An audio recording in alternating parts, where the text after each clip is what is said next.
And the broadcast is live. Whoa. Okay. Welcome to Kaleidoscope of Crime. Today I am joined by my friends David and TJ, and today we're going to talk about parental alienation and abduction, and in particular Dave's case where his son has been abducted from where in, sorry?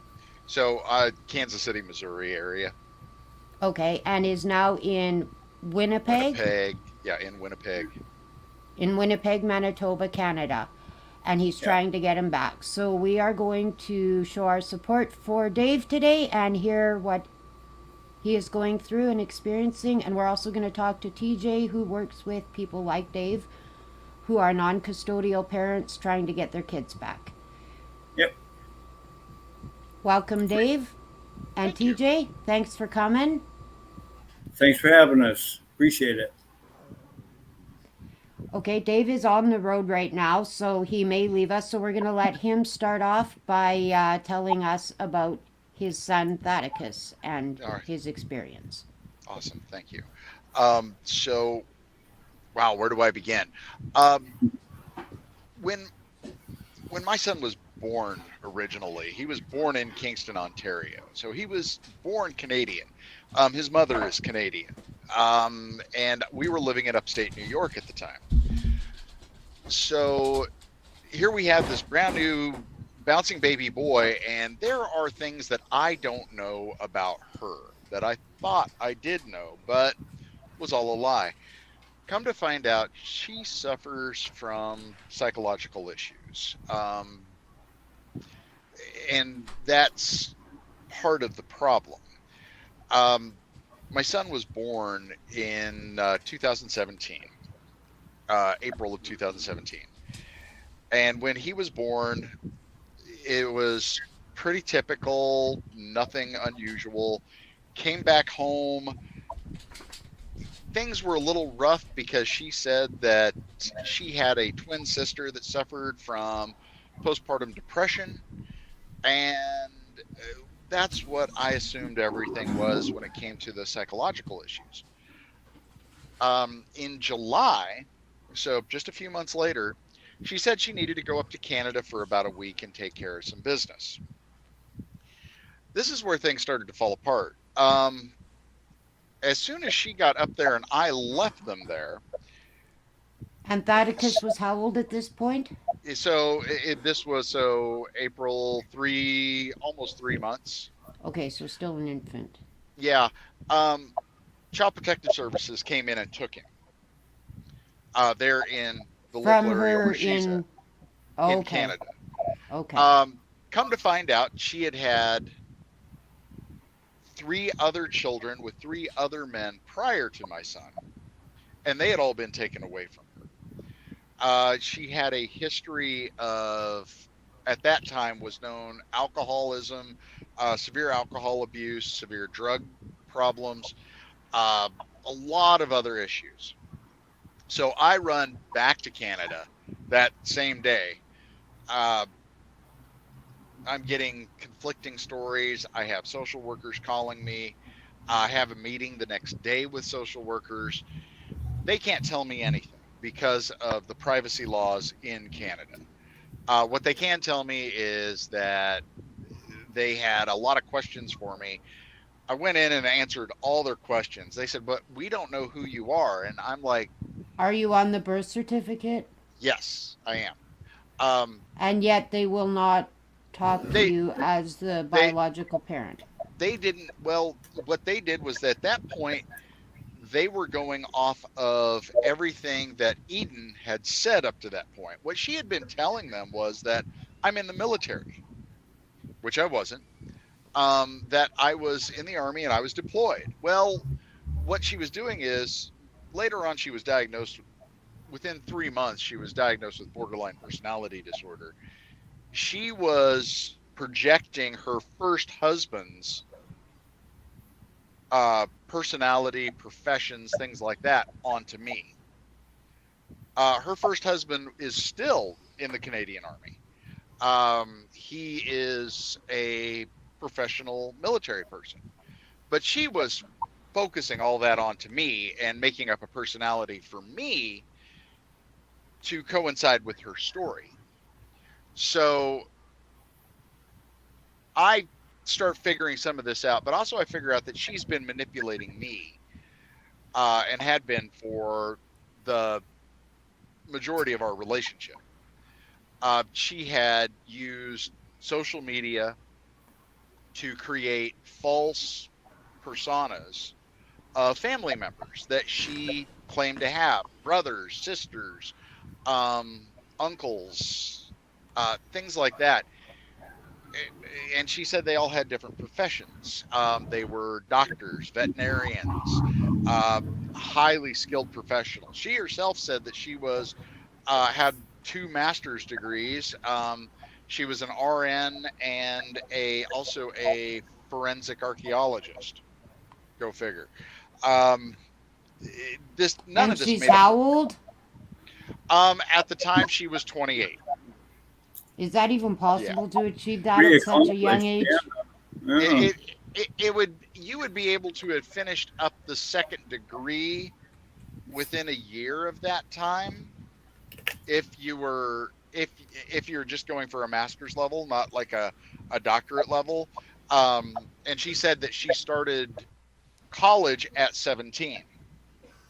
So a year early, if if you start doing the math, to become a RN, a full RN, you're going through 4 years of nursing school and then usually a year in residency. If she had a lot of the prerequisites for the other degree knocked out, she could have had it by 26 if it was done correctly. Come to find out, none of it But was then she correct. wouldn't have had time to have 4 kids and how But many that's just it. relationships. She wasn't telling me about the kids at all. She was claiming she never had any kids. So she's just been lying to me about the kids. Mm-hmm. My question, Dave, would be: is this the mental illness, the borderline personality, or is this learned behavior that she's now, you know, It's it's a behaving? combination. It's a combination therein of, um, Mm, because the and as we were talking before we came on the air, borderline personality disorder is a defense mechanism. yeah, It is something that the human being produces to go ahead and cope with society and cope with other people when you don't have healthy coping skills, especially as a young child. She didn't have healthy coping skills at an early age. right. Kindergarten, first grade, second grade, third grade. She didn't also have people that she could depend on to help navigate those issues. At 2 years old, she was taken away from her mother because her mother was an alcoholic. Her mother Okay. confesses that. The family that she was with was a very loving and caring family. I talked to her adopted sister pretty often as well. Um, there's no other psychological issues in that family except her and her biological brother. So Eden and her biological brother were adopted into this family. They were the only issues that that family had. Everybody now, as adults, is healthy and has a good relationship with their significant others, has healthy families. So no issues there. But everybody else, on the other hand, her brother and herself are both problems, and large problems. So anyway, back to what was going on. I started getting her help for her borderline personality disorder because at this point she's attempted suicide I don't know how many times, was very close 3 times that I know of.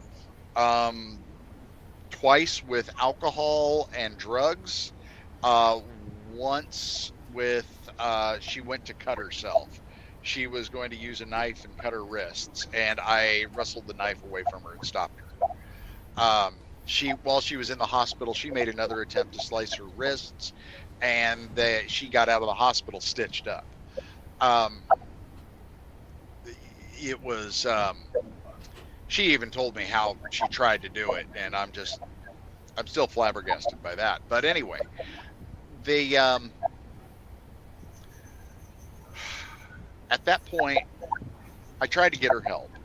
I found a clinic that did intensive therapy and teaching of skills for borderline personality disorder, and I enrolled her in those classes. This was a class in New York that cost a little over $10,000. So I invested quite a bit of money into her. Got her into this Mhm. program.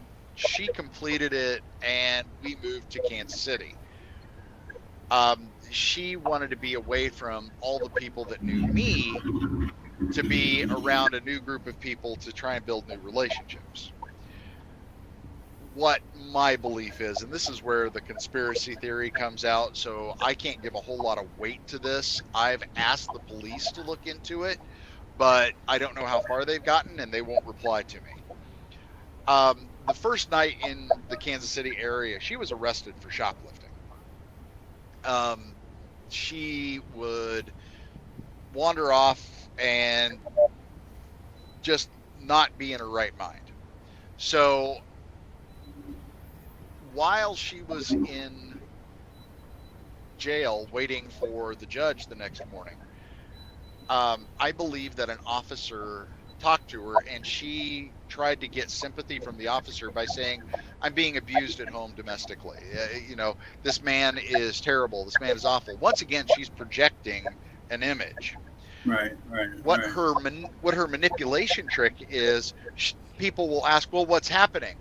She will And again, stop. it's a defense mechanism. Put it on Right. you so that she doesn't have that consequence. Well, and the other thing is that people don't realize, especially, and I'm going to say this, and I'm going to mean it in every single way, shape, and form, male law enforcement officers. We have to remember how law enforcement officers are trained. Law officers are trained to be bullies. Period. They are trained because it is their defense. It's their defense mechanism against violence. But they're trained to be bullies. But they're also trained to protect the innocent. The more innocent somebody appears, the more their reflex is to protect this person. So when somebody asks her, "Well, what's he doing to her?" she will drop her head and remain silent and allow the person to conjure up their own vision of what is the worst possible scenario. Ultimate manipulation tactic. Mm-hmm. So she will do this manipulation, and they will say, and they will verbalize what they're thinking. Is he hitting you? Is he beating you? Is he breaking bones? They'll come up with the worst things that they can think of, and all she And they does is won't nod even her head. realize what has happened. They don't, because No. they believe that this is a natural reaction of an abused woman. That's what their belief is, and she knows how to play the part perfectly. Yeah. At that point, you are guilty until proven innocent. Absolutely, and that's true of anybody in any domestic violence type of scenario. Or any family court scenario too. Once you get to the family court, yeah, you're absolutely right. I mean, you're guilty of every acknowledgement. It's the analogy that was given to me by a family lawyer many years ago. He who yells the loudest wins in family court. Okay. Yeah. So if somebody yells and screams bloody murder, yeah, they're going to win. If the other attorney doesn't also yell and scream bloody murder. The truth is, he with the biggest wallet wins in family court. And family court is already some of the times. And family court is already weighted in favor of the mother. In favor of the custodial parent. You can't say mother. And here's where I can give you a story until you're both wrong. Okay. I've won in family court as the non-custodial parent, gotten full custody, and been the one that didn't pay as much money and had the attorney that didn't yell as big. So I used to live over 20 years ago. My oldest son, he's going on 25 now. Um, we were in Wichita, Kansas, very, very conservative area, very much in favor of the woman, very much all these things that you're saying. We walked into court, and my exes had hired the best attorney in the state of Kansas. Miss Casey was known as the best divorce attorney, and people that I knew had contacted attorneys and said, "Who should we go to?" They said her. Well, she's already hired her. Oh, then go talk to this guy. So we went and talked to this guy, and he went in and was not the loudest. He was not the highest paid. He was not. But what he did was he presented the best case. She shot herself in the foot because she didn't have a plan. She didn't have any. Her plan was to live off alimony and welfare, alimony, child support, and welfare, and raise this child this way. Whereas my plan was to be at work and raise this child, have family support, and do everything possible for him. Because I put the child first, the judges saw that and awarded me custody up front when the abuse started, because my ex or somebody around her took a cigarette and burned him on purpose, and my doctor verified that. When that happened, I had a very wise judge, and that helps too. The judge made a ruling that I'm not taking away their custody, I'm taking away their visitation until somebody steps forward and explains what happened. Nobody ever came forward because he said if abuse actually happened, nobody's going to come forward and we're going to protect that boy. If somebody comes forward and explains it, I can file criminal charges against them and put them in jail until I'm satisfied that that child is safe. So either way, win-win, the child would win in that case. And that's how I got full custody of my oldest son. But in this case, what we're dealing with is that at the point where I was at in the story, where she went ahead and got advice from a police officer on how to manipulate officers and how to do that. I truly believe that that's what happened, is that she manipulated an officer and they came after me. They gave her advice on what to do. They told her how to do it. She went to the women's shelters. Well, at that time, and I found out recently that that policy at women's shelters has changed. Part of that policy has been me yelling and screaming in the local community in Kansas City for quite a while. There was no men's shelters. I actually called the shelters at one point saying, is there a place where I can take my son and get away from this woman? No, there's no place you can go. You got to deal with it. And that is the case here in Canada too. Well, Really? now Churches? Not even churches? nothing. I went to Catholic Charities. They didn't have anything. They said the reason is that normally men don't need it because normally men are the problem. They all still had that mentality that men had the problem. And when I pull up the numbers from the CDC that we were talking about earlier and show them, they'd be like, that's not true. That's not true. We don't see that. And I said, you don't see it because you're not looking for it. Mm-hmm. When you tell people that they're not doing their job, not only are they not looking for it, but they're actively blocking it. I mean, it's when I did that. You know, they're like this. They only want to see what's right here. They have they have the They blinders don't want to on. see the picture. And that's what they do. And so bottom line is that at that point she was on the run. Here's where law really is doing us an injustice, is that there are, not only in Canada and the United States, but all over the world, there are a set of laws that have been enacted. Actually, our current president in the United States is one of the people. He was a senator at the time when these laws went into effect. It's the domestic violence acts.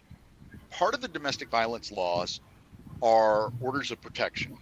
You start off with what's called an ex parte. Mm-hmm. Once you have the ex parte, you go to court and you get a full order of protection, and it lasts 1 year. Here's the problem with that. If a judge does not understand that there are other people involved and that other things can happen with these, this system can be abused. And it is abused regularly by women. Just yesterday, I talked to the National Center of Domestic Violence, and I was on the phone with a young lady, and I'm not going to give her name, but she flat out told me that they there at the center see cases where women are using the domestic violence laws currently to manipulate law enforcement to help themselves, when in all honesty it's the man being abused. Yeah. And they're seeing this more and more in the domestic violence centers. If they're seeing it there, we need policy that stops protecting just one sex. Yeah. Because currently in the United States, at least, almost all domestic violence laws say she is protected. It's she that gets this. It's she. There's no he/she. There is no victim. They don't get gender neutral. It is all gender bias. Mm-hmm. And until we eliminate that bias, we're not going to get anywhere. But anyway, back to the point where I was That's making. another battle, right? What now? Give us a timeline, Dave. Give me a timeline on this. When was it that she took off and ran away? So this was in 2018 when she started doing this. And this entire time, I'm fighting criminal charges that she's brought against me, which have all been dropped or dismissed. During this time, she is. Now, when those charges were either dropped or dismissed, what were you told about that at the time? What do you mean? By law enforcement or whoever was investigating the allegations. Like, Absolutely what did nothing. they say? They didn't Absolutely. they didn't absolutely say not. unfounded. They didn't say we believe you or anything like that. The majority of them. So let me throw out the bottom line that I think you're probably looking for there. I spent in criminal defense, I spent about $13,000 between multiple lawyers fighting criminal charges in different places. Majority of these cases, except one, were simply dismissed because the accuser did not show up. In other words, the state has a burden of proof in every single criminal case, and they could not keep up their end of the burden of proof in any of the cases. So I would be spending anywhere from $1,000 to $5,000 on a single attorney appearance to appear and just get a case dismissed. And these allegations that you were fighting all of this, I want to be clear, was in a very, very short period of time that you've got all of these different things coming at you from all of these directions, right? Correct. Absolutely correct. So That was under a year, was it not?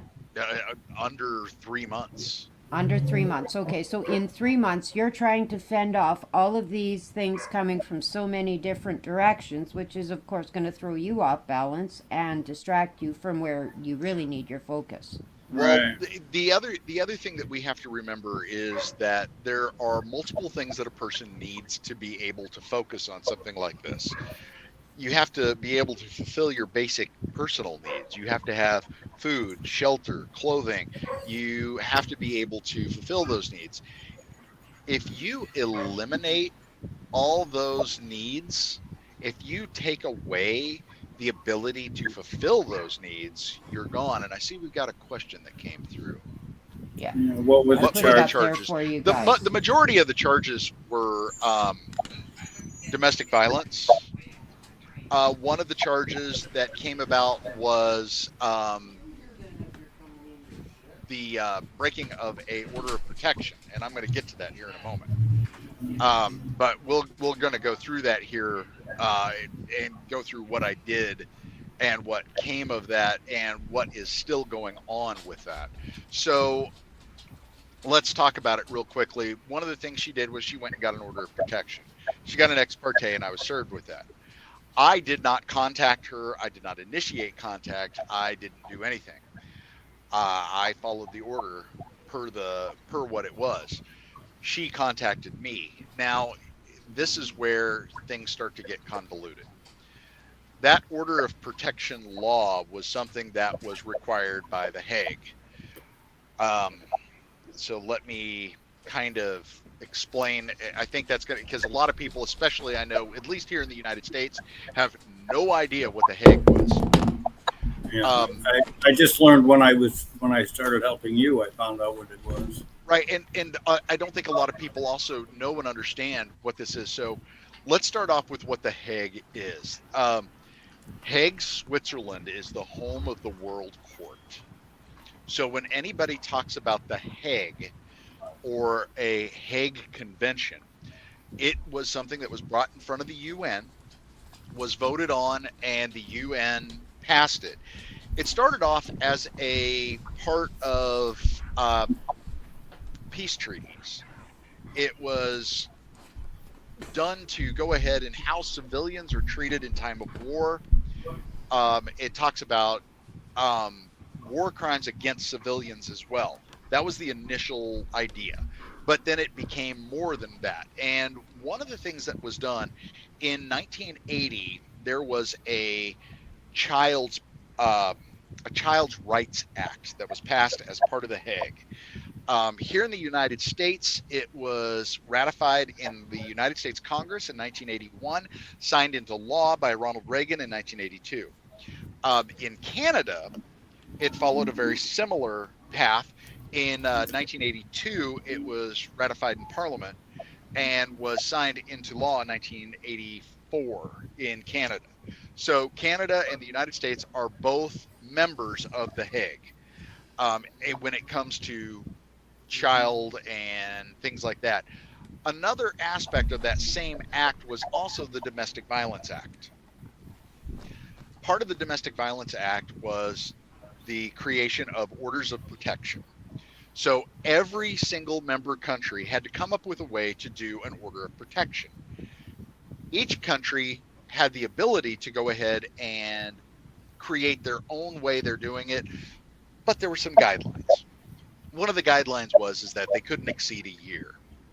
But you can enforce an order of protection from one country to another member country. So if you get an order of protection in the United States and you go to Canada, that order of protection is still valid in Canada. If you show it to law enforcement is saying it's an order of protection. And let's say a woman has the order of protection against a man. Go arrest that man. He's violated the order of protection. They can do that in another country, and they follow their own country's guidelines. But under the Hague, an order of protection is an order of protection. So back to the story. So she got an order of protection. The way she got it was that she claimed that she was being abused. Well, I had never touched her. The most that had ever happened was heated arguments. Often it was a heated argument over things like she was lying about drinking. I came home one day and I found 13 empty cans of beer that she had drank in the house. And that was in an afternoon. And she had passed out drunk.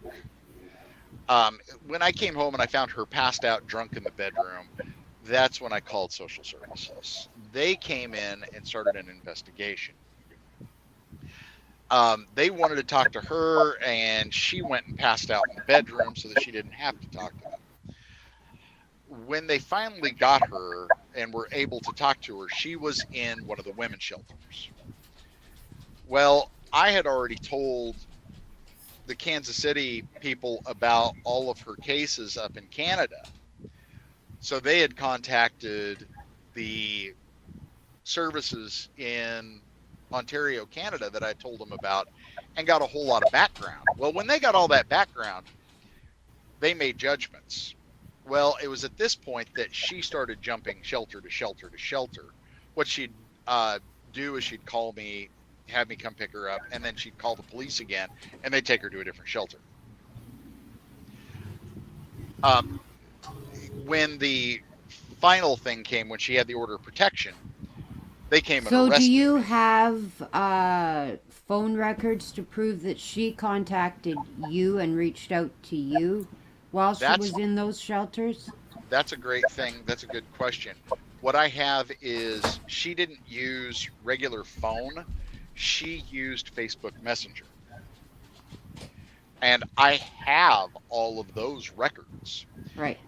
But here's the whole thing of why I was giving the history on the Hague and the order of protection and things. Every state in the United States has its own laws on how to do an order of protection. So each state is its own little country when it comes to that. Hmm. Right. In the state of Just Missouri, like provinces here in Canada. correct, just like provinces. So now, In the not state, only are you dealing with all of the different rules of the different states involved, now you also have to add the province of Provinces, yeah. Manitoba. but At this point, so it's here, only Ontario, right? no, we're going to get to Manitoba here in a minute. Yeah, she's But in Manitoba now.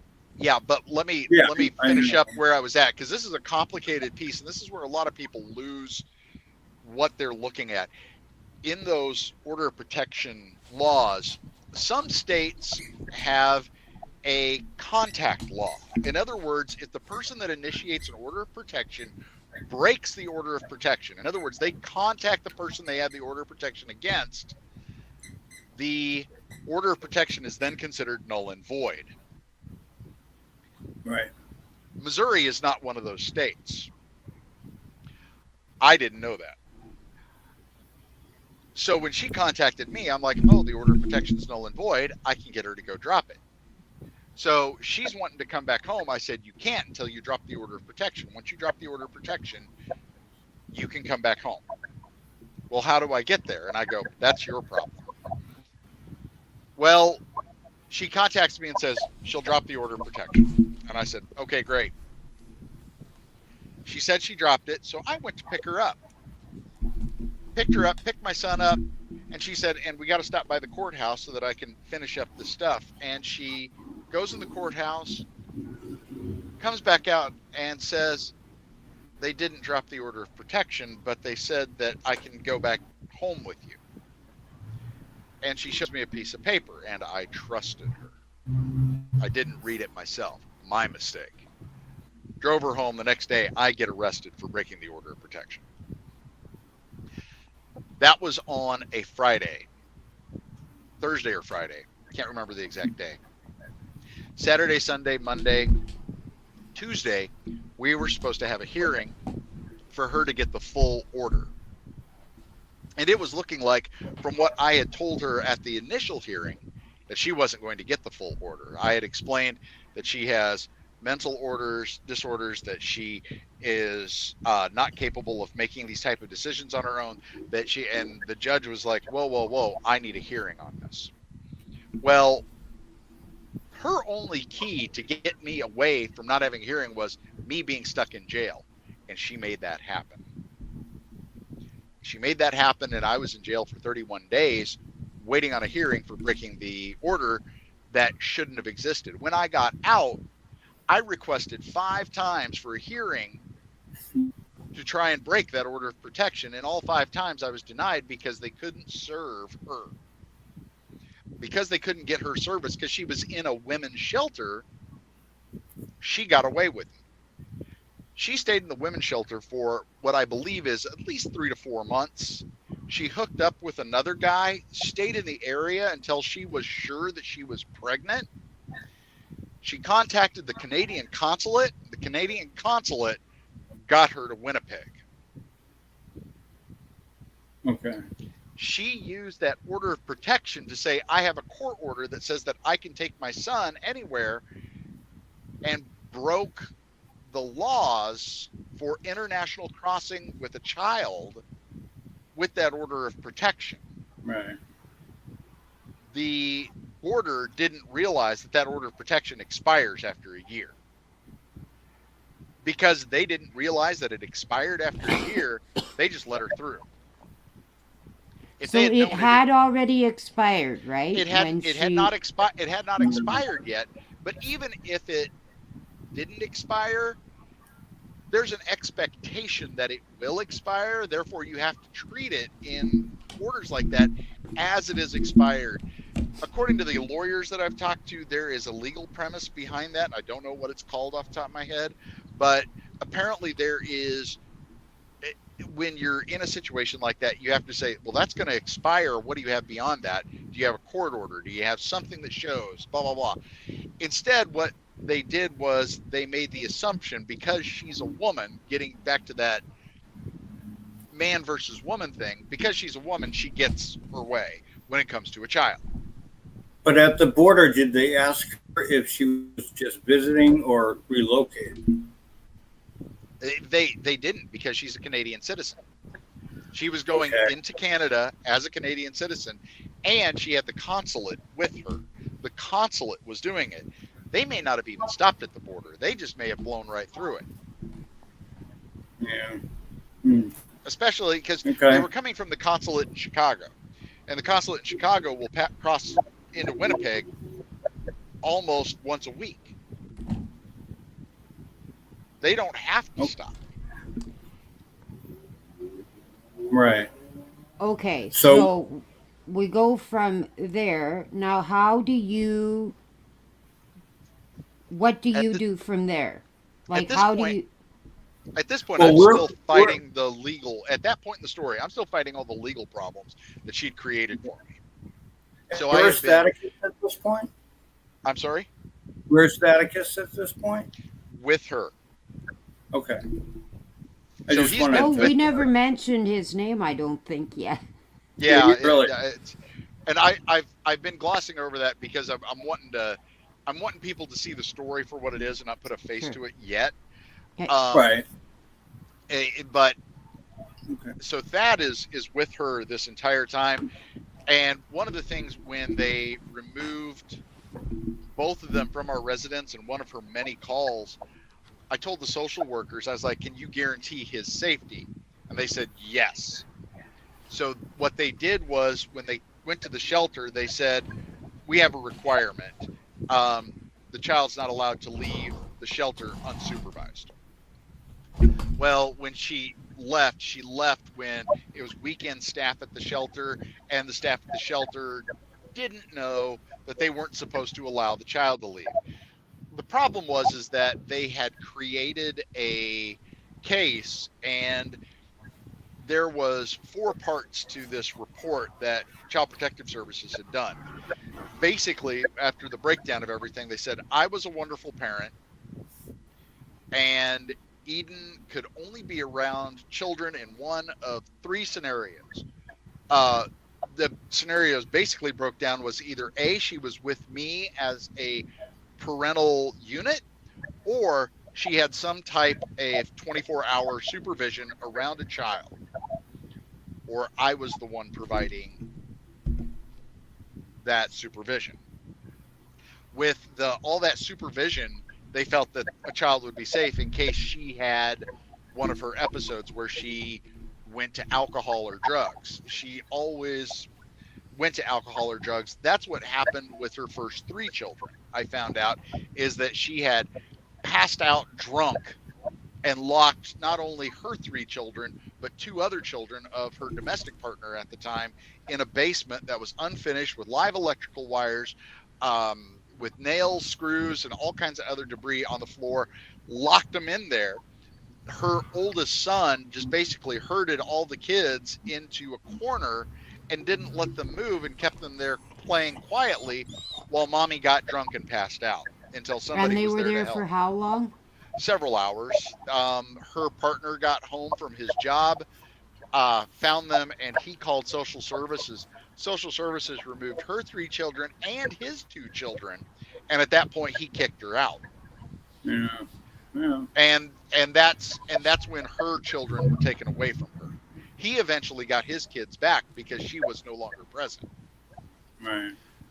But what the moral of the story is that on that end is basically know who you're being a partner with. But back to the story, she got to Manitoba and I was still fighting criminal charges in the United States. I had lost my career. I was homeless. I lost my place and I'd lost all my worldly possessions up at this point. I had a little bit of furniture, the clothes on my back, and that was about it. She stole everything of value because she was on the lease of my apartment fraudulently at this point. I found out because she was still married to her first husband. Trying to get police to do a report on that in the state of Missouri has been like pulling teeth.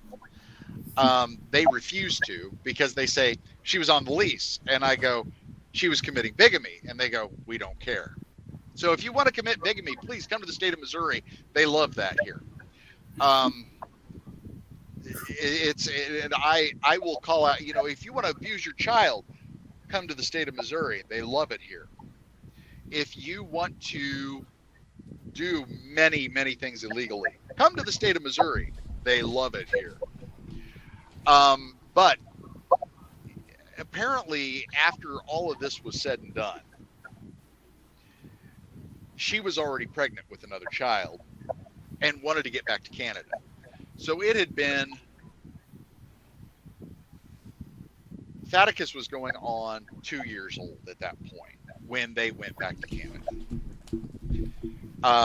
He is now 4.5. So on the legal standpoint, so I did not know where they were at until just about a month ago. I had reported Thaddeus missing with the National Center for Missing and Exploited Children and with the police. The police department were a huge problem. Because of all the domestic violence problems, because of the ex parte, they didn't believe that he was actually missing and refused to file a missing persons report. And that is kind of somewhat understandable given the climate of domestic violence and the need to protect the victim and any children involved. Right. And so what really broke the straw that broke the camel's back was when I was persistent, day after day after day after day after day of calling them and saying, where's the missing persons report? Where's the missing persons report? Where's the missing persons report? I contacted the National Center for Missing and Exploited Children, and they called and said, where's the missing persons report? Why isn't it on the state site? Where is this?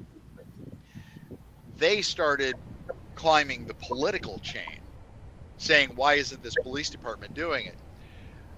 After I got everything filed, and we got to this point, I ended up calling the captain of that department, the investigations department of that police department. He investigated it and called me 3 days later, and he said, Mr. Gordon, I'm sorry, this fell through the cracks. This is just a case that fell through the cracks. It was initially assigned to a detective, and that detective retired 3 weeks after it was assigned to him. Why would you even assign a case to a detective that you know is going to be retiring?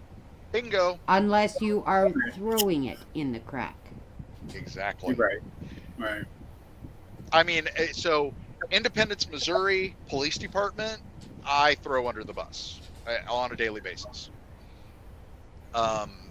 They still have a whole lot of questions, and another law enforcement agency will not pick up their slack. So I've contacted the sheriff department in Jackson County, Missouri. I have contacted the state police. I've contacted, and nobody will pick up their slack, and nobody wants to.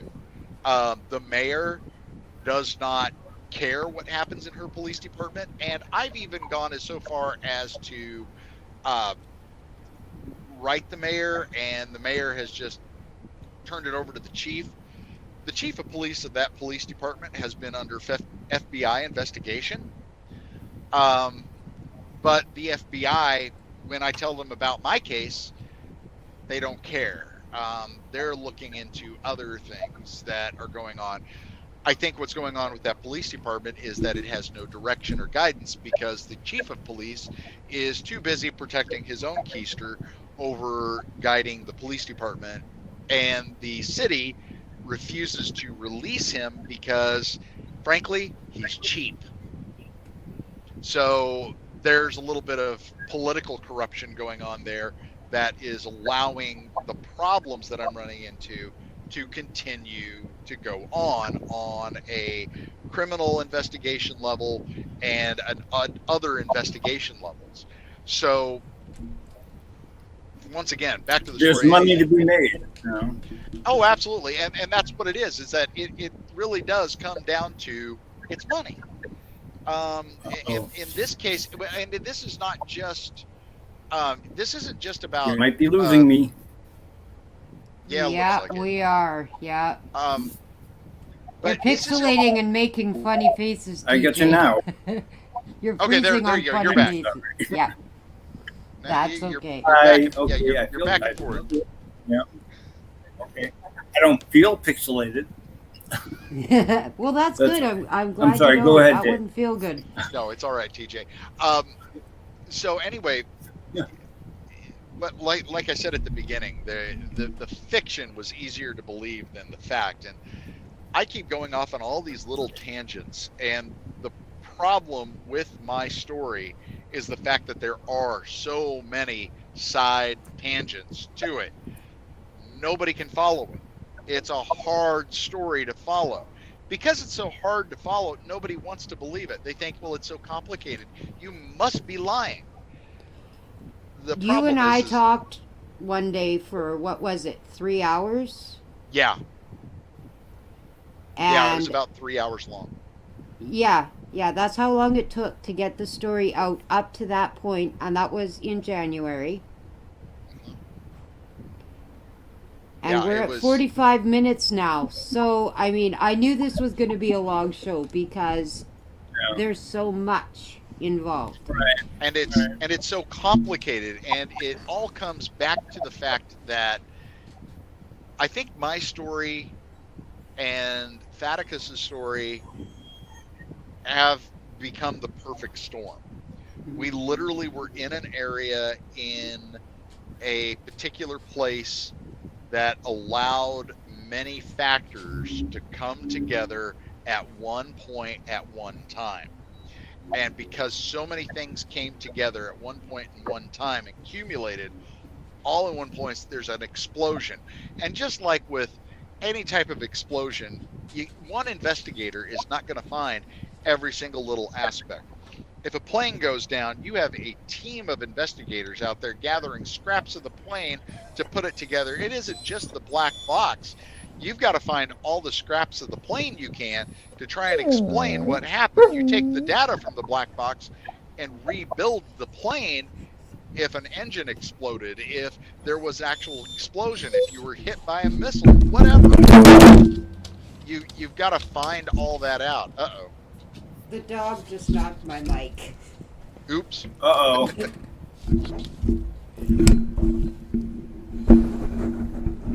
I hope I'm not making too much noise here picking it up. No, it's We're actually ampli- a musical interlude. It's nice. Yeah, I was going to say we're amplifying it by being quiet. Yeah. Yeah. Well, so where are we at now, Dave? So where we're at now is that, like I said, we found her location, and the way we found her location was I had to start making some educated guesses myself because investigators were not helping me. Many months ago, I had contacted the Canadian consulate in Okay. Chicago, Sun moon. and I got a cryptic answer back from one of my emails, and the cryptic answer was, This was from the consulate? yeah, this is from the consulate. Okay. The cryptic answer is that we have been in contact with Eden, and I can't say any more. The I can't say any more told me there's more to the story, but they Yeah, are right. talking about it. Yeah. So I made the Fear. assumption that some point they have assisted her. Now, I didn't know Mhm. what that assistance was, but at some point they have given her some form of assistance. Um, I went ahead and started making phone calls, and at one point we had assumed that she had made it back to Canada, but we thought it was going to be in Toronto. Just a Uh, comment for TJ. She wants your Dunkin' Donuts iced coffee. Sorry, TJ, you need to go get a sponsorship. I guess. um, but what we ended up with was is that I started through the State Department. I started a Hague Convention case. This goes back to that Hague Convention we were talking about earlier. Um, when it comes to missing children and children's rights, the State Department is who you go through, and in Canada, they contact what is called the Central Authority. Basically, for those people in the United States, that's like an attorney general of the state or the province. There's a special attorney that is in the office that deals strictly with international cases, and they call it the Central Authority in Canada. In the United States, you would go to the state attorney general's office, but you'd be going through whatever your State Department is. They started contacting back and forth and were forwarding questions, and I was answering them, and they ended up starting to contact me directly, which is unheard of. They normally don't do that, but because the case was so complicated, they weren't getting straight answers because they weren't asking the correct questions. And they continue to ask questions and continue to ask questions. One of the things in a Hague Convention case they look at is they don't care about domestic violence, domestic abuse. They don't care about your other legal statuses. All they care about is there a court order, and what is the place of Second habitual formatting. residence? So all they care about is habitual residence. So they wanted to know what's the proof of habitual residence. I told them that his habitual residence technically should be in the United States, because from directly after birth until Not much. she went to Canada, Maybe it's and I didn't know that way. when she went to Canada, the United States was his habitual residence, and it should still be his habitual residence. I thought I had another blanket. But apparently he's been in Canada longer than I had thought. So at this point, his habitual residence is Canada. But because I didn't know about that, they're looking at things. So we've got some legal things going on. I've hired an attorney. I'm paying him right now. He required a pretty hefty retainer, but not as hefty as some.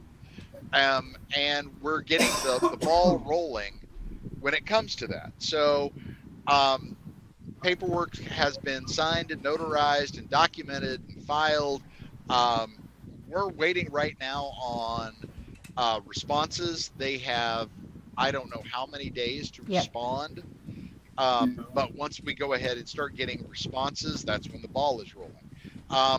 My guess is probably going to be this coming week or the week after. We're going to start getting responses, and we're going to be looking probably for a court date. The first court date is probably going to be a non-appearance required court date. It'll probably be lawyers sitting down with the judge and the judge making a decision on how he wants to move forward.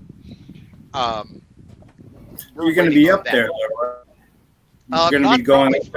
Probably not for that first hearing. There will probably be an evidentiary hearing eventually. The thing is that most court right now is not being held in person still because of COVID.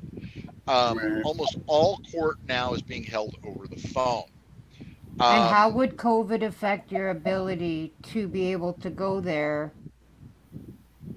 at this point? When not you need at all. to. Not at all. I mean, I have two advantages in that. One, I carry a CDL. So What's because that? I carry a commercial driver's Okay. license. Right. Technically, I contacted my company and said, I need a load going to Winnipeg, and then I'm going to spend 3 days there. I could probably do that. But my carrier that I work for does not go internationally anymore. They used to, but they don't. But I can still probably arrange something. But on the Yeah. flip side, also, I am fully vaccinated. Because I'm vaccinated, that will allow me to cross the border. Uh, border has opened up to fully vaccinated people for Canada. I know that according to what I heard yesterday, I believe November 5th, the United States is opening border to fully vaccinated people. But Canada already opened up its border to. Okay, so one question is, you have said that you have not seen or spoken to or received any real meaningful update about Thaddeus. At least back when I talked to you. Has that changed at all? Oh, we Uh-oh, we lost lost Dave. Dave. Okay. Hi, TJ. You haven't been able to Hi. say much anyway. We'll give you a Well, chance now. well, I tried to get as much in as I could. His case, it struck me because it's something I've never done before. I've worked with Mm-hmm. many non-custodial parents around the United States, but I've never done anything internationally. And so when the situation came up and I found out about it, I learned more today than I had already known. But Mm-hmm. I had the general sense of the situation and was able to refer Dave to a few people. I'm not sure how much help that was to him, but as I've been with him the whole for probably the last month and a half, 2 months, and working with him, and he's been getting, like he said, with the affidavits going into Manitoba, and so the process is starting. It's, I mean, from where he was when I met him to where he is now, it's really it's admirable, and like I told you before we started the show, when Dave sends me a picture of him and Thaddeus, I know that we've done what we're supposed to do. Yeah. You know? Yeah. Yeah. Um. Forgot what I was gonna say. Well, I mean, Yeah, and there's that a is the lot. whole point of it. Even the whole point of it is the protection of the child, right? Mhm, And doing what is best for the exactly. child. And does this sound like a safe situation for any child? Absolutely not. Of course not. And I liked what Dave talked about. This could be a very big, groundbreaking case internationally Mm-hmm. in child trafficking. It can make a big difference in the fact that, if it gets known that Canada is allowing her to stay there with Thaddeus, Mm-hmm. they become a safe haven for anyone who wants to get kids out of the country, and it's just not a good situation. There's a lot of people looking into child trafficking that's going on through CPS. I have all the alphabet soup, and it's an ugly situation. So and more with through social media and all these different outlets, it's becoming more visible, and Mm-hmm. that's what's important. The more And that's the visible. point of this show too, is we need to talk about the things that are happening to children in Mhm, both of our countries. absolutely. I, And that Go ahead. children are being taken across borders, and that is being used as a way to keep them away and keep them out of the safe situation. Everything okay? Yeah, no, I was just reading the question. Yeah, I do. I try to help as many people as I can. I'm working with probably 4 or 5 different non-custodial parents right now, trying to help them reunite with their children. And we were talking before the show. This year, I've probably seen at least 9 or 10 families reunited. And I live vicariously through the parents that get their children back, because I'm never going to get my daughter back. I don't think. She's 30 years old now and still believes a lie. So, But by being able to help other people, it gives me a reason to stick around. So that's what I do. If you need help, by all means, look me up on Facebook or YouTube. I do a TV show here in Derry called Love Works, and that's on my TV on my YouTube channel. Just search TJ Moonan, and you'll see it there. So, and by all means, tjmoonan@gmail.com. Feel free to send me an email, and I'd be more than happy to listen to you, help you out as much as I can. I've got friends around the country, really, and now working with Dave, I've got people from Canada, friends from British Columbia to Prince Edward Island. So that's a good thing. Is there's more resources available to help more people, because with family court, a non-custodial parent goes in completely green, not knowing anything, and it's difficult to navigate the process when you don't know what you're doing.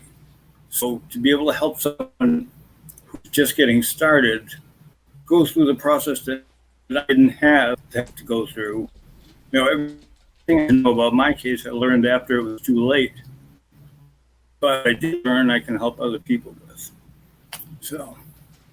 So basically, you assist non-custodial parents as kind of a support person and helping find resources as they go through and provide practical advice, is what you're saying.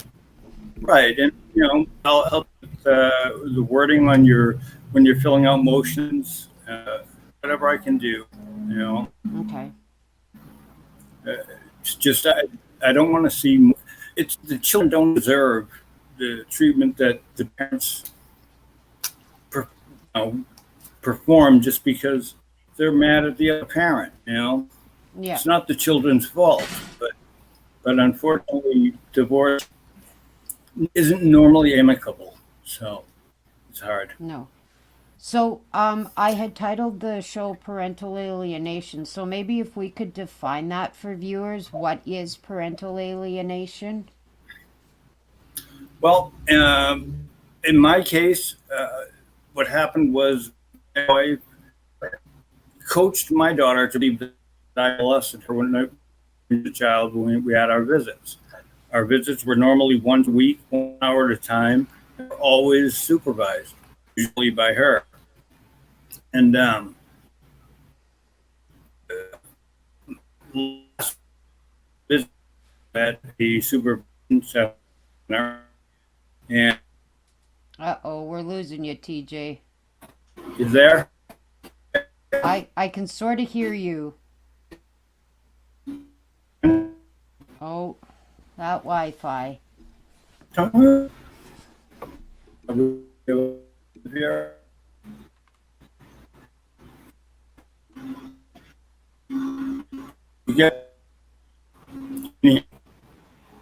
it's not. Yeah. Oh. I don't know. We're losing you, TJ. Oh. I can see you, but I hear you. Can you see me? You're frozen and I can barely hear you. Can you? Oh, we lost him. Okay. So I guess we've lost all of our guests for today. I'm not sure if I should just keep talking and hope at least TJ can come back. It looks like David had tried earlier and wasn't able to get in.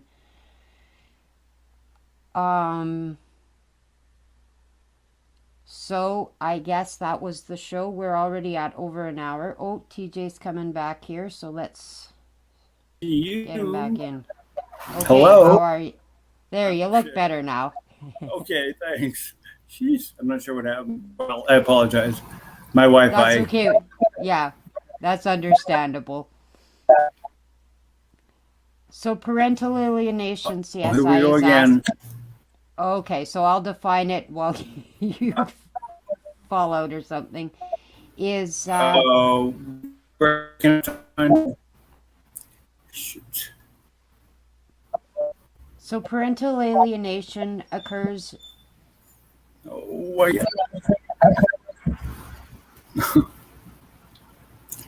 I don't know. Can you see Yeah. me? Can you hear me? Okay. I was just Oh, defining parental okay. alienation for CSI here. Um. Oh, okay. So it's basic. Like I was saying, my ex-wife used false allegations to uh, separate me from her, and then the investigations at the court uh, and the police and DSS all. There were 5 years of investigation before I could talk to my daughter again, and by that time she had been coached and completely brainwashed to believe that I'm a molester. So I saw her again when she was, I believe she was 11 years old, and she said at that point she didn't want to see me anymore.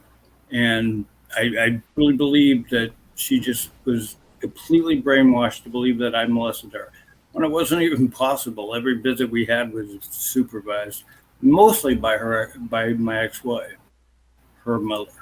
So it Okay. was a So very fabricated. parental alienation is basically where usually the custodial, but not always, parent Yeah. uses manipulation and brainwashing tactics to convince the child of things that are not true about the other parent in Mm-hmm. an effort to keep that child to themselves and basically to win, um, and to punish the other To erase parent. the non-custodial, to erase the Yeah, non-custodial parent, and yeah, and it's not just false allegations. There are other ways to do it. Just denying visits, and what happens is the non-custodial parent ends up 90% of the time getting behind in their child support, and they'll take. I would take my ex-wife to court for contempt for denying visitation, and her lawyer would bring up the fact that I was, in arrears with the child support. So right. it was So, always so something.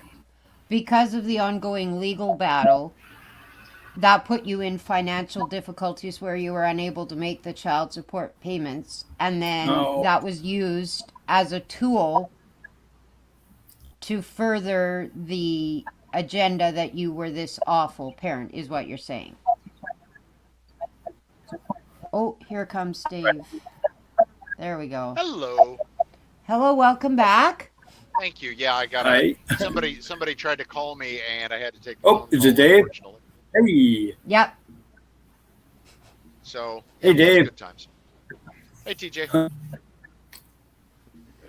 So, yeah, parental alienation is basically using all kinds of manipulation and brainwashing tactics to alienate the child from the other parent, Right.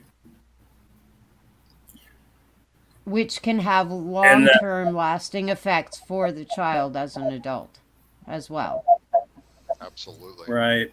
I have And it can friends that end. are adult alienated children. Hmm? Mm hmm. Yep. Yeah, I've had that I'm sorry. experience, not personally, but within my own family as well. That I do have relatives that was done to them as children. So, No, and then the extreme of that it's would be really the parental abduction, which it's is what sad. David had.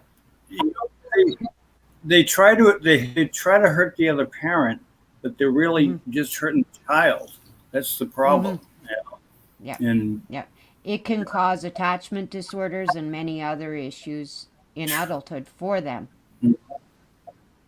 yep, And it causes, because they believe these allegations, then they're taking on trauma that didn't actually exist right, as well, right, right? So Correct. mm-hmm. because you believe my parent was abusive even though they weren't, you believe that, and that is your reality and your Mm-hmm. truth, and so you are traumatized by that experience even though it never actually occurred. And that is an Right, awful thing to yeah, put onto a child. Well, it's in a form of abuse itself. In Yeah. doing that, what you're doing is you're doing psychological manipulation of the child. Yeah. So that is, And I you mean, are also manipulating the court system, you're manipulating the people around you.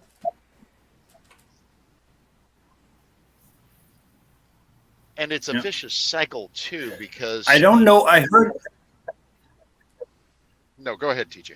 I heard that in Minnesota, and I never looked it up, but I heard that they have a law where in like in my situation, I could sue my ex-wife or have my ex-wife arrested for pedophilia because she raped my daughter's mind.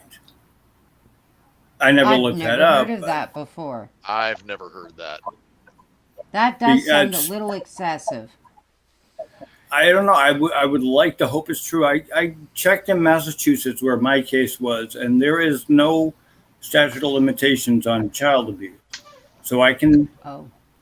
I can go after my ex-wife for child abuse, Mm-hmm. but they have what they call anti-slap laws in Massachusetts. So my lawyer told me it would cost me. I'd have to put down a $30,000 retainer just to get started, and that's just not an option for me, unfortunately. So, but there are laws that people don't even know about. You know that if you search through the statutes in your state, you know, in this case it's a little different because it's international, but Well, and for the here's most the funny thing about that, TJ, and it just history on me is that when I was much younger, I studied to be a paralegal. mhm. Um, eh, my favorite one to harp on is um, in 6 states in the United States, there is a section of the criminal code. In the majority of those states, it no longer exists. But there was a section of the criminal code, and it was eliminated because of a particular case that happened in my home state of Kansas. Um, in the state of Kansas, Section 21 of the statutes is the criminal code, and in the state of Kansas, the rape law had a Section D. Section D stated that if a woman is intoxicated to the point of unconsciousness, she has consented to sexual relations. In other words, if a woman goes to a party and passes out, she's consented to sex with every man in the house. 2 women were at a frat party at Kansas State University back in the late 80s, early 90s, were raped by several members of the fraternity. They were prosecuted and released on this Section D of the rape law. This law is an old French law from when it was still part of the Louisiana Purchase. Like I said, I believe that 5 of the 6 states that had this law have abolished that section. Here's the problem with abolishing a law. When you abolish a law, it's really difficult and expensive to get it done.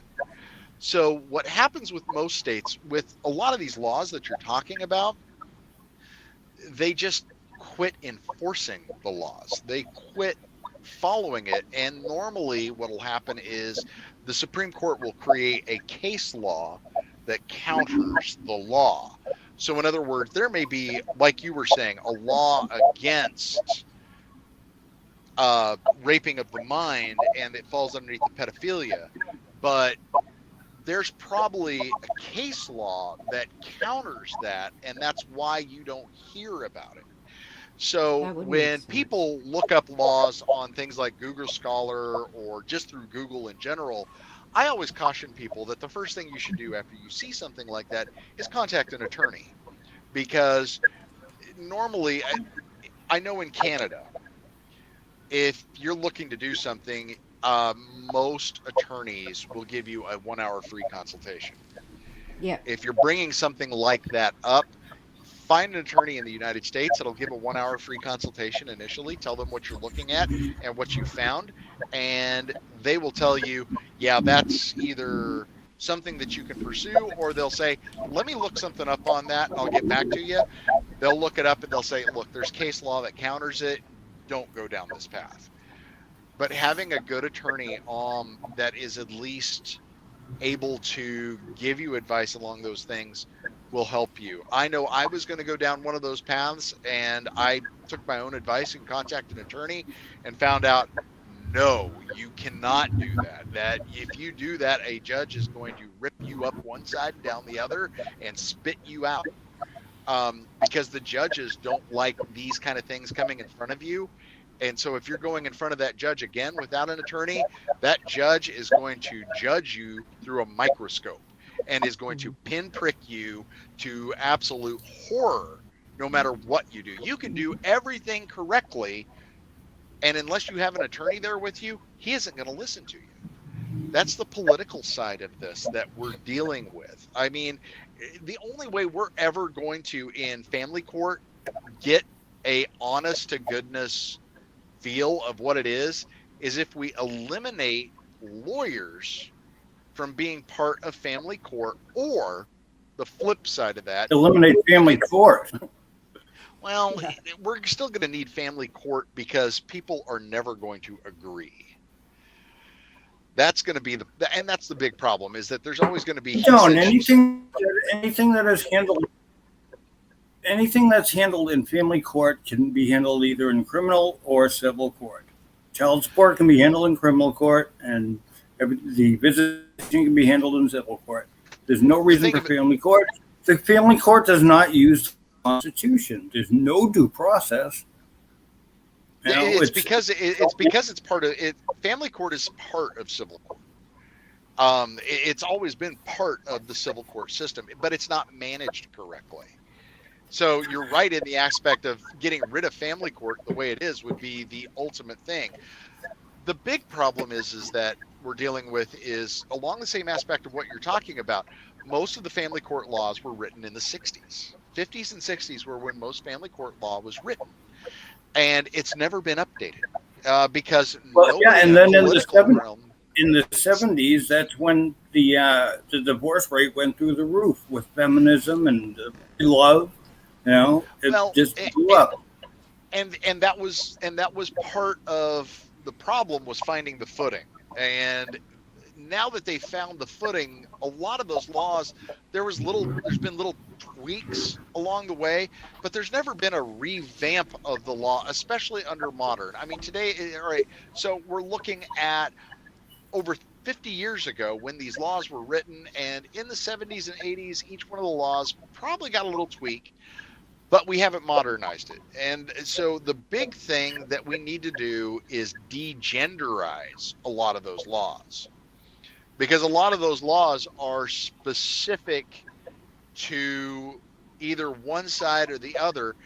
Because in the 1950s, the model was man and woman looking to get divorced. Woman was a stay-at-home mother, so she needs financial support, but she normally only needs financial support for 3 to 6 months because another man will come in and pick up the slack. That's what alimony and child support were actually created for. They were only created to be in existence for 3 to 6 months. And then another man was supposed to be picking it up, or there was going to be a reconciliation. That's what the expectation was. That's not a realistic expectation anymore. No. And people take those laws to the extreme. And that's what the problem is that now there are people that want to go ahead and move forward with those laws and live off those laws. That's where the true issue is that people are now finding ways to make that their income.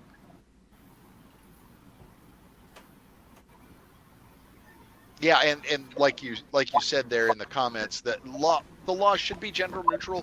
Unfortunately, like TJ was saying, back in the 50s and 60s and the 70s when these laws were written, they were all written for women, because it was women at that time and in that climate that actually needed some protections, especially in the 50s and 60s. Not so much the 70s, but the 50s and 60s. Women were still looking for equality at that point politically.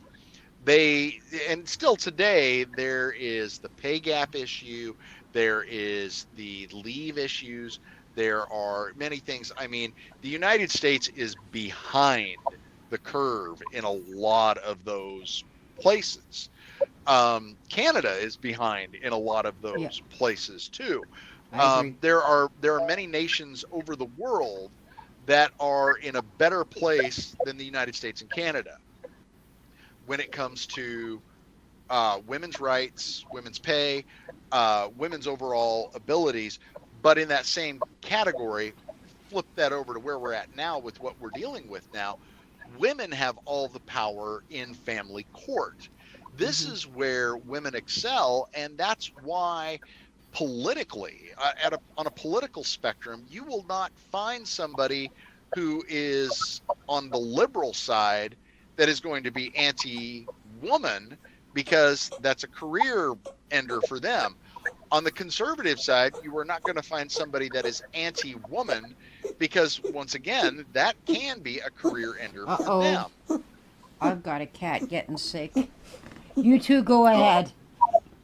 Okay. Okay. Okay. So it's the majority of this is the fact that it is a huge political issue that has been coming up for a long, long time, and it's accumulating now. You okay? The main reason it's accumulating now is because we have a society now that is leaning more liberal. We have a society now that is opening up to the LBGQ communities and things like that, and they're fighting for their rights. Men are the ones that are needing to hop onto that momentum.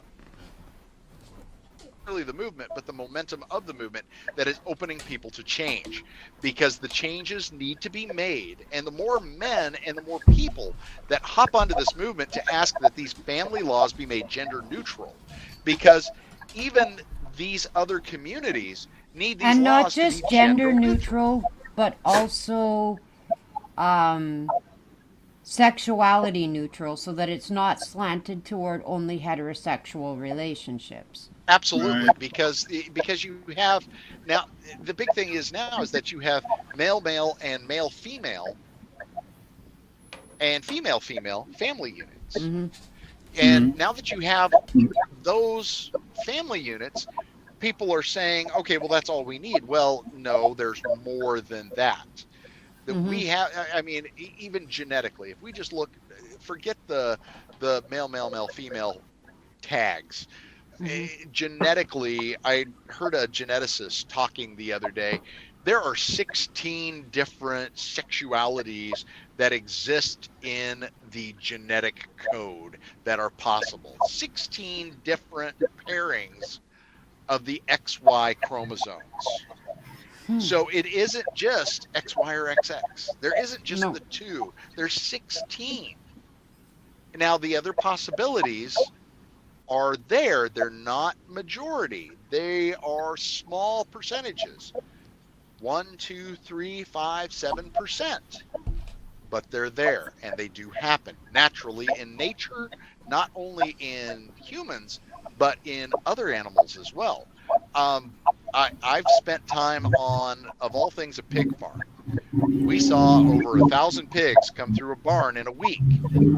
I don't know how many hermaphrodites I changed sexuality from those pigs in the time that I worked there. I don't know how many times in a female pig there was a testicle. And so that tells me right there, it happens more in humans than we hear about.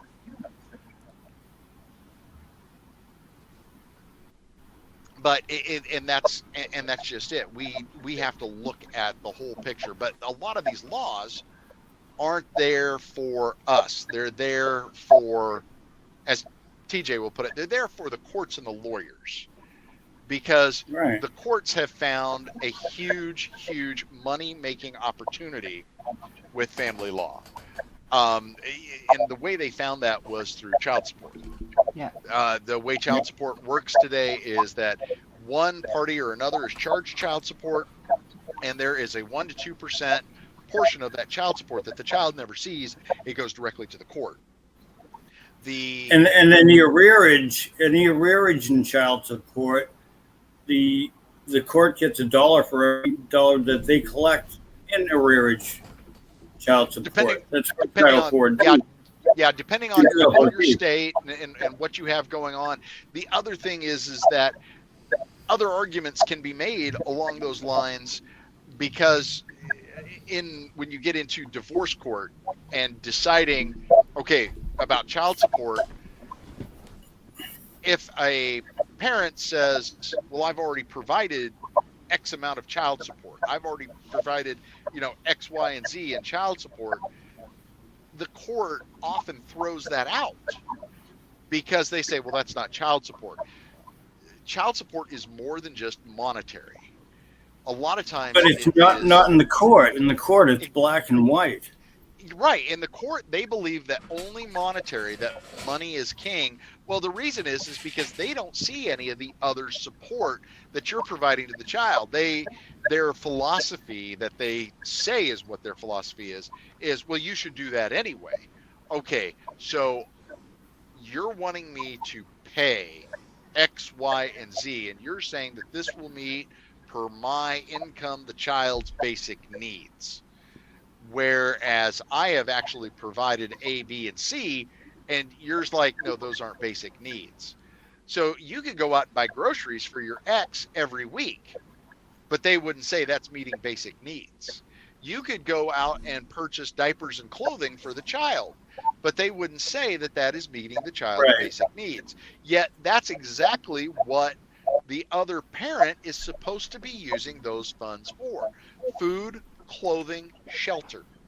That is what those funds go towards. And that's, I mean, the whole reason that a lot of men now that I'm hearing that are in this domestic violence loop don't want to pay child support is because their ex, whoever that is abusing the child support system. They're not going out and buying food, paying their rent, or anything like that with that money. They're getting The their court nails doesn't done. monitor. The court doesn't monitor what she gets with it. No, The they thing don't. is, you know about the Social Security Act, Title IV D. Yes, I know of the 4D. Yes. Okay, and D and E. E is for every child that's put into state care, they get a certain amount. They get $4,000 a month for each kid. I mean, Yep. it's ridiculous. The money that we are paying out of our taxes for not just our children, but every child that's out there. You know, Right. it's and the courts are being reimbursed for that for the money they collect, mostly in arrears. But what's he saying?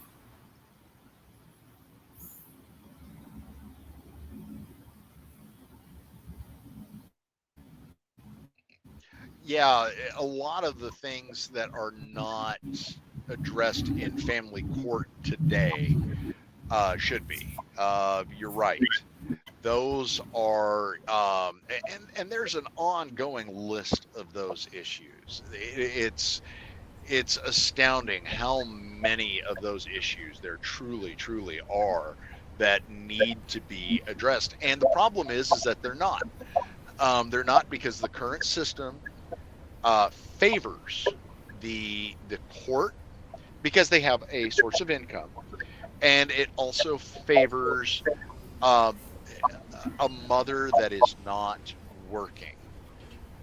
And even when a mother is in a non-working type of scenario, and then they find work once they are in that scenario, for generals, these don't go into account for, or even you can even flip that scenario. I watched a court case the other day where the father had full custody because the mother did not want a child. And she claimed her income was at $4,000 a month, and they came up with the child support plus the father was paying for health care for the child, and the judge immediately added on the cost of health care and I mean, the judge was very unsympathetic to the mother because the mother said, I never wanted a child. And this judge became vindictive. Well, a judge letting their emotions become part of a judgment is wrong. Yeah. I mean, that should also be against the law. We don't have a check and balance to some of these judges. But it would be hard though, because we are human beings, right? And emotions are a big part of that. So it would be hard to keep your emotions out. But part of the legal thing that they take is part of their vows being a legal professional is that they're supposed to follow a certain code of ethics. And a lot of times uh, divorce judges, the family court judges, after about 6 months, they stop following that code of ethics. That code of ethics tends to go out the window. And that's part of the problem as well, Mm-hmm. is that we don't have an easy way to do that because you can't sue the judge for malpractice. First off, there's not an attorney out there that will sue another attorney for malpractice, even though they have to carry malpractice insurance. All attorneys carry malpractice insurance except for your guys that do your large class lawsuits. No company will cover them. They usually have to carry $1 million in cash in an account, and that's their insurance policy. So they bond themselves. The Hey, other thing, Dave, can I break in here a minute, folks? I've been having some difficulty with my hip lately. Starting to have a little bit of issue with it right now, so I'm gonna have to take off. Right? Can we get back together again, Dave, after maybe even the first hearing? Now, maybe we can do this again sometime. absolutely. Tanya? Yeah. All right. I Absolutely, yeah. apologize. And you take care of yourself. Thank you so much for Yeah, I coming, TJ. apologize. I will. I look forward to talking to you again. We'll be in touch. Okay. All Thanks, right, TJ. thank you. Bye Thank bye. All right, there So, we are.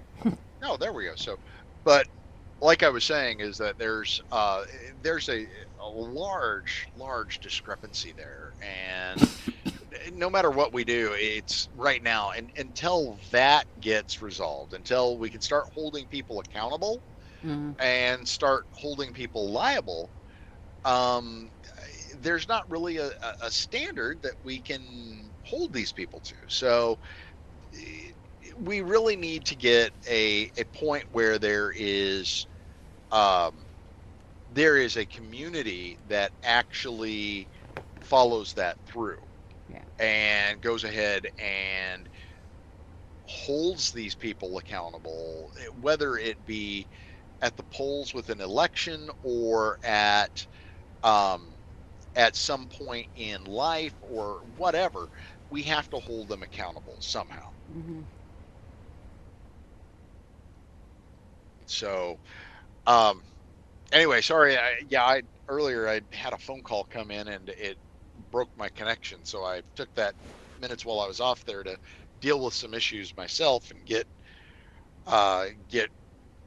acclimated for some things going on here. So, Sure, sure. um, And you had said that would probably happen, so it was fine. yeah, okay, good. So, um, but did I guess I kind of forgot where I was at with my little bit of my story. Um, but where we're at right now is I have an attorney. Like I said, I'm finishing And off that's a paying. Canadian attorney, This correct? is a Canadian attorney, so I have in the United States, in Missouri, I have. Let me think. What was the last count? One, two, three, four. I had four different attorneys in the Kansas City metropolitan area. One actually, let's see, one, two, three of those are criminal attorneys. One's a family attorney. Okay. Um, all all three of those, depending on where you're located, I would suggest for domestic violence stuff, I would suggest any of them in a heartbeat. I would say that the best one out of all of them was the one that I talked to her mainly. Her name's Molly Hastings in Kansas City. I guess we got off on too many tangents because CSI is asking if Thad is missing. So basically, Eden, Thad's mother, had crossed the border from Missouri to Canada with Thad in 2018, and David has not seen Thad since then and is trying to get him back. And until about a month ago, he did not even know where Thaddeus, or Thad as he calls him, was located.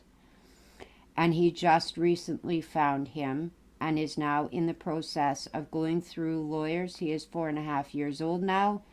And how old did you say he was the last time you saw him, too? 11 months. 11 months. Okay. And he is now in the process, now that he's gone through all this criminal stuff and he's found that, he's in the process of trying to have him brought back. And it is a complicated process. There's Right. a lot of pieces missing, and Yeah. that currently right now we're waiting. That's why the court proceedings. Um, Right. so once we get And that, so, where are you at in terms of being able to have any sort of contact with Atticus? Is there any possibility of that? Or do you have to go through the court process before you can even speak to him or anything we're like going to that? have to go through the court process. We've tried voluntary. Um, uh, the the powers that be have contacted Eden and said, "Would you be willing to do visitation?" And she's just flat out said no. She's put up every roadblock possible. I truly believe that her mental condition has uh, created more roadblocks when it comes to her. The problem is that her mind changes from moment to moment. So, Mm-hmm. uh, a month from now, she may be calling me trying to reconcile the relationship because she'll believe that she is, once again, her narcissism will kick in, and she'll believe that she is the center of the universe and that I should be the one that bows down and worships her. So Mm-hmm. you never know what she's going to do. Um, Something that I just got yesterday is that there is organizations in at least where I'm at that will help anybody that is a victim of domestic violence with um, protecting themselves Mm-hmm. and also going ahead and getting their lives back together. Um, so, anybody that is a victim of domestic violence in any way, shape, or form, I strongly urge you to contact um, the National Domestic Violence Hotline. Uh, a lot of the state agencies aren't helping people right now because they have become overwhelmed because of COVID. Mm-hmm. Um, but if you contact the national, they can put you in contact with the agencies that are local for your state here in the United States, and they can help you with getting a hold of things that you need for basic living arrangements. So I had a long conversation with them the other day, and they identified needs that I had and gave me phone numbers of organizations to help me, Okay. which I greatly appreciated. But I also wanted to give a shout out to them because they, once again, they're here to help anybody and to help not just men, but they help a lot of women, they help a lot of people, and if you need them, they're there. Um, I would. I'm going to be doing some research into the Canadian stuff. Mm-hmm. I know I have talked to in a couple of different areas. I have talked to like the YMCA and a few others in different provinces, and they all seem very willing to help people in different situations. So I know that is a tool that you can use if you're in a problem there. You can contact your local Y. If you don't, many of the churches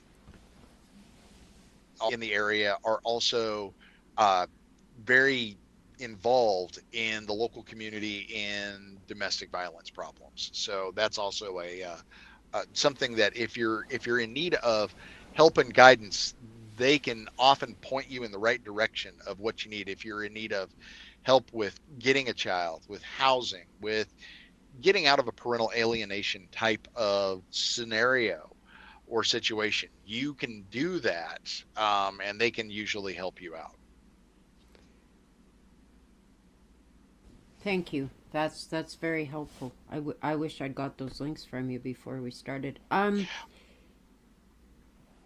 Even if you could send them to me and I can add them to the show I notes right now all I after. got, I don't have any. I can get you the link to the National Center. Yeah. And like I said, that's who I called. Their phone number is on there. And I I could called. probably find that and add it to the show notes after. Okay, I've got stuff perfect. falling down here. um,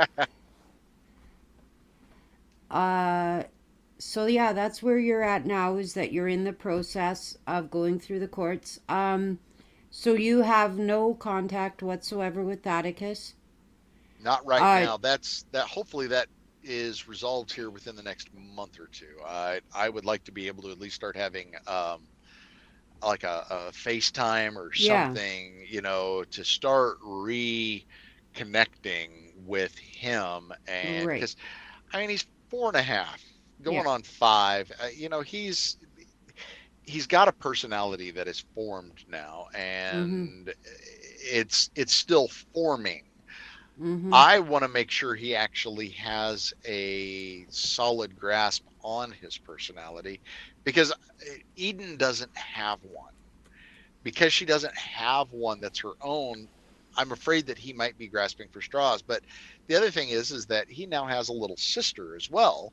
That is it's another man's child, so it's a half sibling to him, but he doesn't know that. And Um, she still has that child as well. yes. Okay, So and she hasn't had any other children since then. It's just the two of them at the moment. that I know of. Okay, yeah, because when you and I were talking back in January, you weren't sure if there were more children or. My guess is that if she is in Winnipeg now, she's probably been searching for another man. She's in her early 30s, so she can probably And she's quickly very pretty. seduce another. She has a look to her. Um, so she could probably seduce another man. Mm-hmm. She can, and my guess is that if she does, she's going to be seducing somebody that can give her the lifestyle that she's seeking. I mean, she is Mm-hmm. the most she has is a GED. She doesn't have a full on education. So that's the big thing right now, is what do we do? So, Yeah. but that's where we're at. And like I said, I'm hoping probably either this coming week or the week after, hearing more from my attorney, and starting the process. I know that like I said, I don't expect a court date quickly. Mm-hmm. Um, my guess is going to be first actual court date is going to be sometime in November, maybe early December. Um, Okay. the the first time I'm expecting to actually see where I go to court, maybe late in December, early in January. It may be February before anything actually happens. That's realistic after talking to, because I talked to the officer in Winnipeg that found Thad and went and did the welfare check. He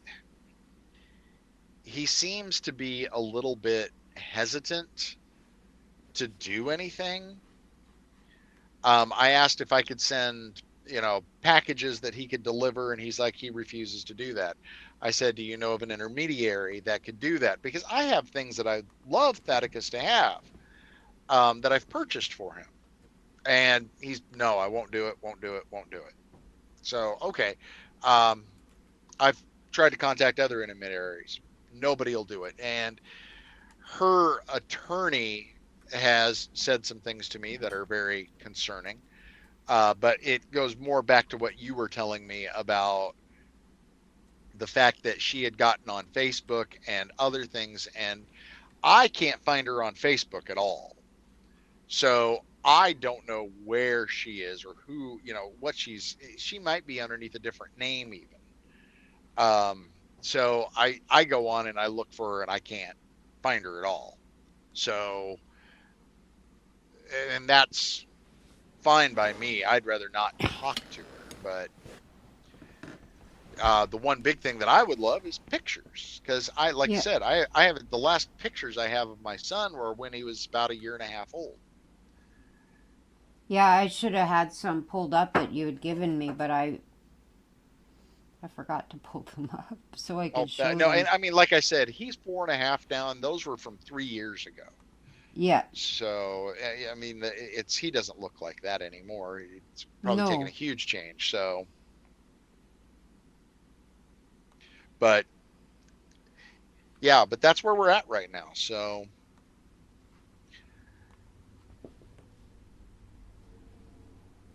There. Sorry. I was CSI wanted to post the link for the National Domestic Hotline and I had to make her a mod. oh, okay. So I did that and now she's got that posted in the chat for us. Oh, great. So that's I mean, awesome. That's a yeah, good thank I you. have heard it's a good resource. It really is. It takes a, if I'm going to throw this out, if I've there's anybody never I watching, haven't uh, used it because it yeah, came along after my situations, but right. I'm going to throw this out for everybody. If you are in a situation that you are suffering from some form of domestic violence, whether it is emotional, psychological, physical, whatever, if you're in a situation, realize that if you're going to call them, you need to be in a safe place when you do it, because hold times are extraordinarily long to get okay. through to them. So please, if you're watching this, or if you're in a dangerous situation, make sure you're in a safe environment when you do it. Always make sure that your partner doesn't know what's doing. The other thing is that, and I'm going to throw this out as a general knowledge, if you are looking to get out of the situation you're in and you need to, please reach out to local law enforcement, and ask them if you can set up an appointment to where you can exit where you're at with your children or whatever, at a point that will allow you to be safe. Um, but also, for anybody that's considering this, I want everybody to be on the same page that if they're not physically or emotionally abusing your children, they're still a viable part of your children's lives as Hmm. well. These are not weapons, these are human beings that are being developed right now. We need to make sure that that relationship is still maintained one way or another. If you are experiencing domestic violence, make a plan to stay. Yeah, absolutely. But where And that can become problematic, Dave, is that I have seen it also occur where the judge rules that well he's abusing the it only becomes an the issue one if the parent judge. is being abused by the parent but the children are not, so let's maintain that relationship, let's maintain those visitations. But then what can happen is that those children then become a tool to that parent, Exactly, and they then that is when the abuse begins with them. and that's and that and that's very much true. You have to be in a at a point where you can understand that that is something that can happen, Hmm. and you have to prepare for it. The thing of it is that But unfortunately that oftentimes I've noticed that courts are very behind on that and don't understand that. There are And judges still who have no understanding. Well, yeah, he hits you, but he doesn't hit your children. Well, first of all, for the children to witness that is that's a form of a form of psychological abuse. abuse to the children, and it's a trauma to the children to see what is Absolutely. being done to one of their parents, right? Right. That is a form of abuse itself, and it's up to um, if you have the resources, and that's the big thing is resources Yeah, right now. yeah. If you have the resources for a psychologist, psychiatrist, and a full getting some type of uh, a counseling in place that goes ahead and monitors these kind of things, that would be the best thing to do.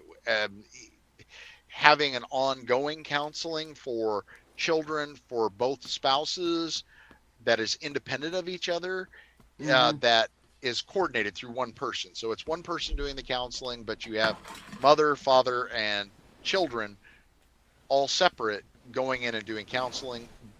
That's great, but at the most, the children need to be receiving some type of aid and assistance to give them tools to help them get through this. The judge understanding of domestic violence. So, yeah, well, absolutely. And a lot of these And not just judges, the judge, but the lawyers as well. They almost need to have a certain level of understanding and training in regards to mental health, addictions, domestic violence, and how it affects the dynamics of child care, child custody, the child protection. the one thing that I would advocate for in any type of um, addiction based problems is that you ask for an addiction judge. I'm from Kansas City, Missouri, and there happens to be a judge there that he runs what is called Division 50 in Jackson County. The reason he runs this is because his son was a drug addict. Mhm. And Division 50, what it specializes in is giving people second chances. This judge is extremely hard on people that cannot be honest with him. But when people are start to be honest with them, he is the most kind and loving judge there probably is on the bench. If a judge believes that there is an addiction problem in a relationship with a divorce, they should be reaching out to this judge saying, what do I need to do in my Mhm. courtroom? Because I have an addict in here.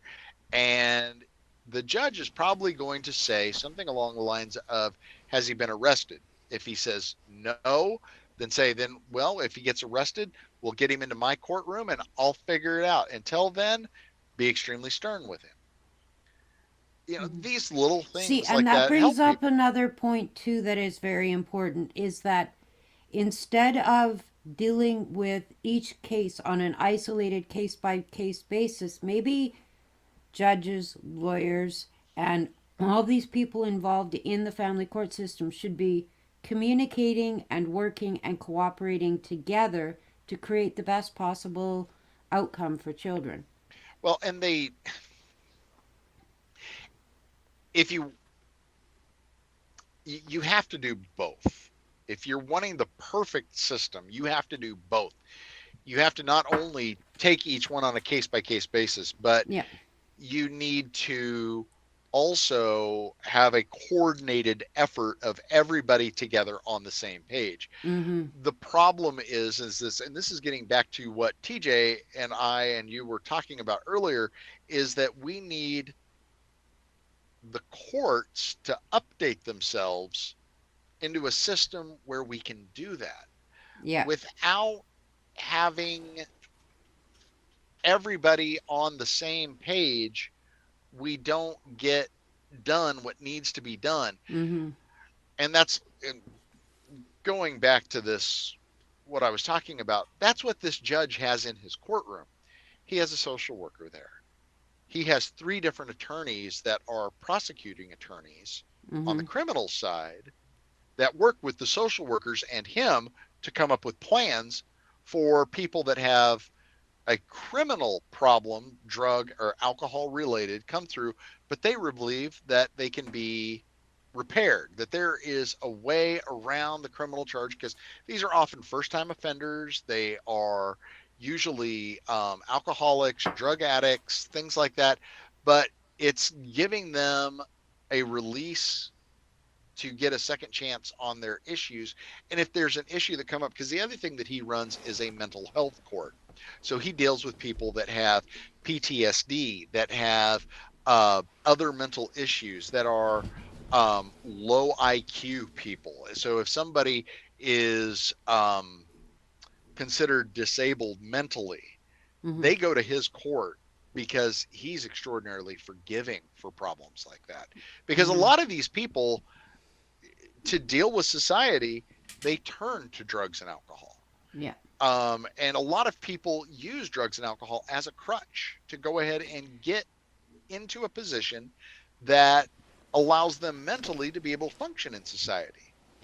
Well, and oftentimes that addiction can start out at a very young age because they are self medicating for something they've never been diagnosed with or they don't know how to deal with, even if they have been. And it makes them feel better for that moment, or at least they think it does, or they think it And fixes it. And and then they some just get into this spiral of addiction. well, and it's that's where getting diagnosed early in Mm-hmm. life is key. And so, and that, in the United States we have a problem, and it And a is. roadblock to getting diagnosed early can be, for example, I have a son who is has a lot of mental health issues Mhm, and is developmentally disabled. mhm. Um, and they refused to give him any diagnosis as a minor. He's now 23, still no diagnosis. You see, and that was one of the things that came about with Eden for her diagnosis, was we had to, she was at the point where she was ready to kill herself. Mm-hmm. Um, she told a psychiatrist, I want to hurt myself. I want to kill myself. And she had already done some damage to herself. She started cutting, which was a severe symptom. And we were able to get her into a mental health facility for a 72-hour evaluation. Getting the diagnosis of the borderline personality disorder for her was huge, because here she was in her late 20s and had gone to extremes to get a diagnosis, and now finally had a diagnosis. This made her excited and happy to know that there was books out there. I went and bought her 3 books on borderline personality disorder, and she read them all. But she got a better understanding of what was wrong with her and what was going on with her. Mm-hmm. And I there are times where I wonder, was that a benefit or was that a detriment for her to understand her mental illness, because now she can use it as a manipulation tool. She Right. understands how to use the Yeah, and see, tool that can better. go either way and is really dependent on the person, right? Right. I mean, some people will go ahead and use that proactively, some will use it reactively. Mm-hmm. Some of it, they actually figure out a way to use it to their advantage. I imagine what she's done at this point is she is now on some form of disability because of her diagnosis. Okay.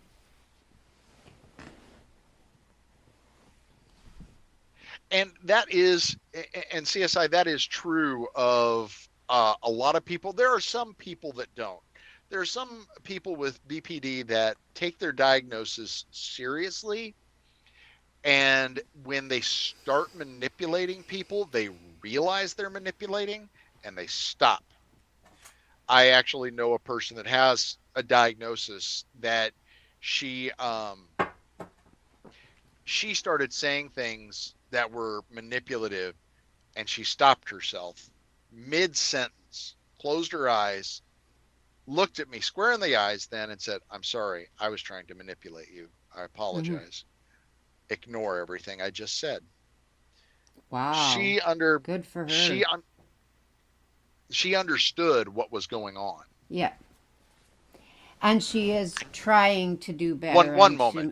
to manage it. Okay. Yeah, one moment.